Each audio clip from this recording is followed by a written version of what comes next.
संजू, आपके हिसाब से, चलिए पहले यहीं से शुरू करते हैं, मुद्दे अदानी पे बाद में।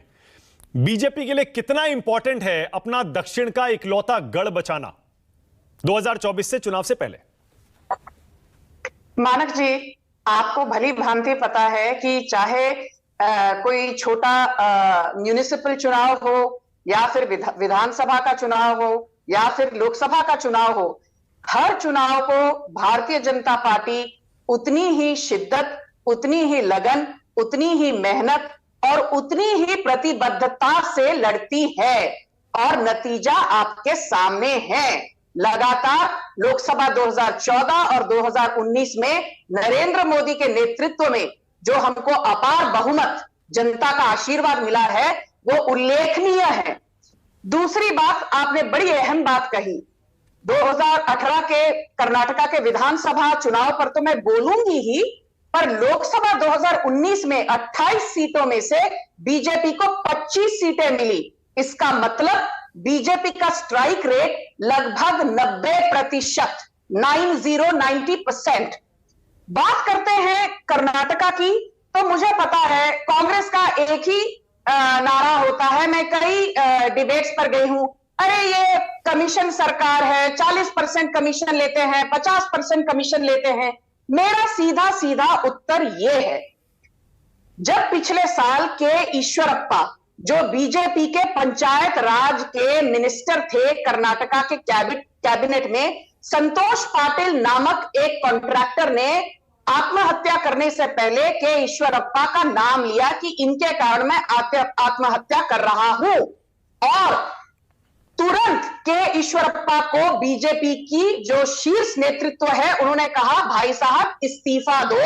और जांच के बाद पता पड़ा कि संतोष पाटिल के आरोपों में कोई सच्चाई नहीं थी। इसके बावजूद के ईश्वरप्पा को कैबिनेट में वापस नहीं लिया गया।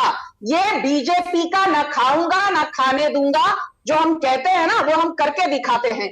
दूसरी तरफ बात करते हैं जब भ्रष्टाचार की, तो इनके कर्नाटका के मुखिया, कर्नाटका कांग्रेस के चीफ डीके शिव कुमार के खिलाफ टीएमएलए के तहत 2018 से कार्यवाही चल रही है, मनी लॉन्ड्रिंग के तहत और डिस्प्रोपोर्शनेट एसेट्स के तहत। आप सबको याद होगा, क्योंकि मानक जी आपकी याददाश्त तो बहुत अच्छी है, मेरी भी बहुत अच्छी याददाश्त है।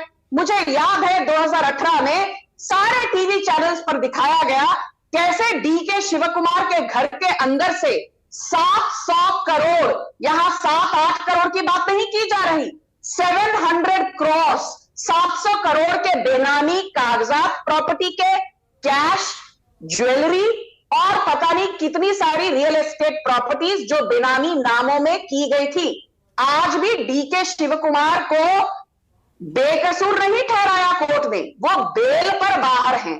पूरी की पूरी कांग्रेस की जो टॉप लीडरशिप है, अदानी मुद्दे पर आप बीजेपी को भाषण देते हैं नैतिकता का। सुप्रीम कोर्ट ने 7 मेंबर की कमेटी की जांच बिठाई है, पूर्व जज ऑफ गुवाहाटी हाईकोर्ट मिस्टर अभय सप्रे के नेतृत्व के तहत। सुप्रीम कोर्ट का जो फैसला होगा, इस कमेटी की जांच के बाद जो ये लोग फैसला करेंगे, बीजेपी ने तो कहा है यदि अडानी के खिलाफ कोई कार्रवाई होनी चाहिए, दूध का दूध पानी का पानी होगा।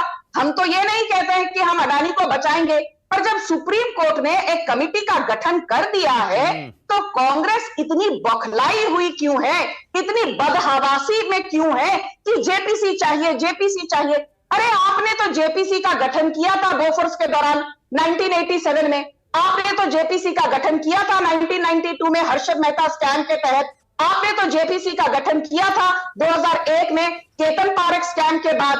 क्या हुआ? JPC is a waste of time of tax payers money. Supreme court की कमेटी का हम फैसला करेंगे कि जांच का क्या फैसला आता है। All right.